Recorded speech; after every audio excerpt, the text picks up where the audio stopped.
Basta huwanan mo lang ni siya ka ining iya ng mga saha. Mag-ano na siya magwa na Makabinawag yun. amo lang abrihan mo. Diri mo tipo na yung mga Mas luwang.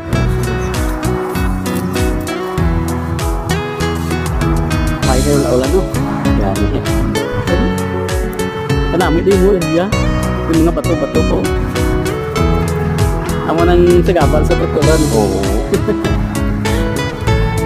Amo na, di may mga bato-bato kag ano dito kayo sa biyak mo, yung mga bato yung dapat biyak o yung biyak mo. Pero dito duway siya kayo natamaan. Yan ang Mga mga hektarya nga dito yung wala dito. naigo man siya pero ay siya natamaan. Yan mga arabo dito mga sa Sa Manila. oo. Pero at least na ano siya. Takong yan tubo ko yung biyak kag namin kaya doon ka. Amo nakaduway siya natamaan. Okay. Ano yung sekreto na? Kanamiton mo lang doon.